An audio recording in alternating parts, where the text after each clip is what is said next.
Okay, guys. On Thursday, the last thing we went over was the Civil War. Today, we're gonna go over a little bit on Reconstruction and the treatment of Native Americans as we moved west.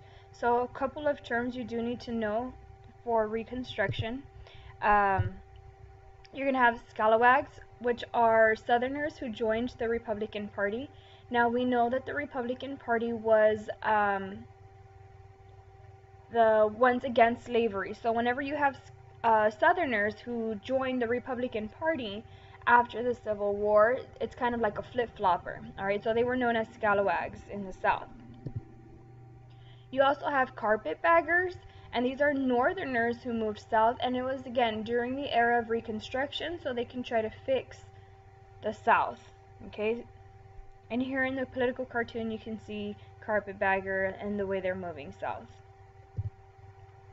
And the last thing you have here is sharecropping. These are your assigned acres, and crops went to the owners.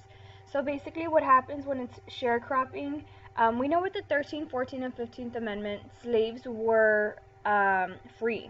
Okay, slaves were free, and what happens with their lifestyles is that they're so used to having this one lifestyle of slavery that they really don't know what to do when they have freedom. So most of them actually stayed on the farms that they were slaves on, but they became sharecroppers where they would live on the land, and then they would continue to farm, and then they would just give the crops to their owners. But they did have the option to leave whenever they felt like it. Okay, so that's sharecropping. A little bit of opposition when the Northerners came down south or during Reconstruction is going to be the KKK, the Ku Klux Klan. And basically what they did is that they wanted to destroy the Republican Party since, again, they were against slavery. The Republican Party was against slavery, and of course the KKK, they're going to keep African Americans now from being equal. They wanted to throw out the Reconstruction government. They wanted to aid the planter class and stop African Americans from getting political rights. And this includes Jim Crow laws, okay? These Jim Crow laws are going to prevent African Americans from having those rights. Okay, now the settlement of the Far West. Last week we went over Manifest Destiny. We're going to go ahead and continue and expand on that. The first thing is the Klondike Gold Rush. Now, this happened a couple of years after the California Gold Rush. You're going to have the Klondike Gold Rush, and think of like Klondike bars, Alaska, the polar bears, right? So Klondike is actually up towards Canada, okay? And this happens in 1896, so this is going to promote more movement west. It says a Californian and two Indian friends found a gold nugget near Canada's Klondike River near Alaska. People swarmed the area again, just like they did in California.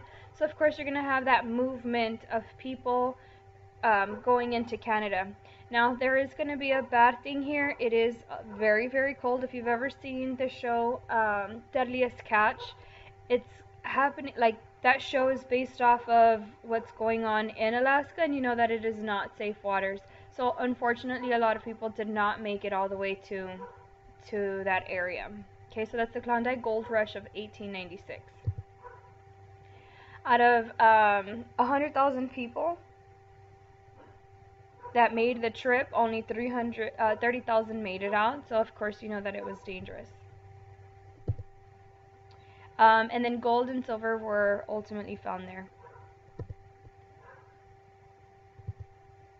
Now the Railroad Act, like I said, as more and more people started moving west, you're going to have the creation of new territories and new laws that go along with new territories. The Railroad Act was federal legislation that provided public land and subsidies or funding to railroad companies so that they could extend rail lines towards the west.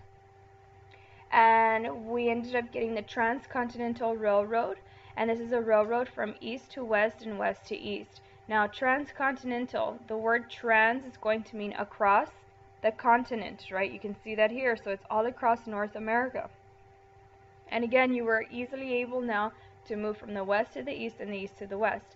A lot of Asians actually came to the United States to work on the Transcontinental Railroad, so we're going to have a lot more immigration from Asians as well.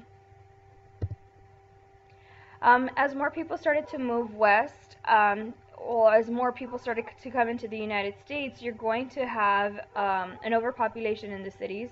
So the United States government created the Homestead Act in 1862 in the middle of the Civil War. This was federal legislation, and we know that legislation, this word right here, means laws, that promoted movement of people mainly from the eastern states, which is over here by the 13 colonies, to the west by offering land grants free of charge and eventually selling the land to settlers for as little as $1.25 per acre. Alright, and we already went over how big acres are. Okay, so that's the Homestead Act. Basically, all you had to do here was farm the land. If you were to farm the land, then you had the land for free.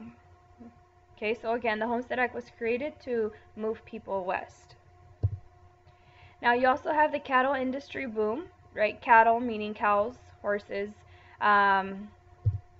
It says after the Civil War, millions of longhorn cattle were loose, right? And you can see here going from South Texas all the way up into Nebraska, Wyoming.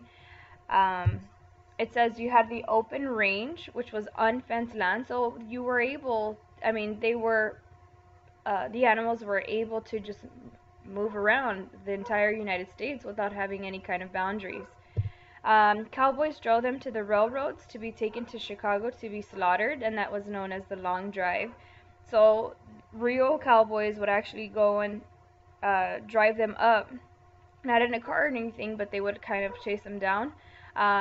And just like the herds move, they would move them into the railroad tracks, and then the railroad tracks would take them to the slaughterhouses, which are up here in Chicago.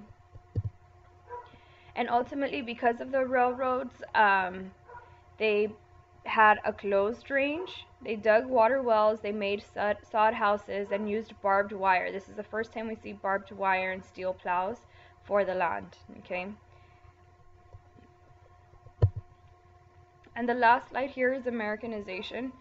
Again, as we started to move west, you still have the Native Americans that are in the area. It says as settlers moved west, Native Americans were on the verge of becoming Americanized on their reservations. And the United States passed this law known as the Dawes Act. All right, the Dawes Act it was an act used to assimilate the American Indians into American culture. Now, assimilation is to make similar. All right, to make culture similar. So we're trying to spread our culture into the Native Americans. So they were required to read and write in English. Okay, and that's the Dawes Act, and it was part of Americanization, to Americanize these people. Okay, guys, if you have any questions, you let me know on Tuesday. Have a great weekend.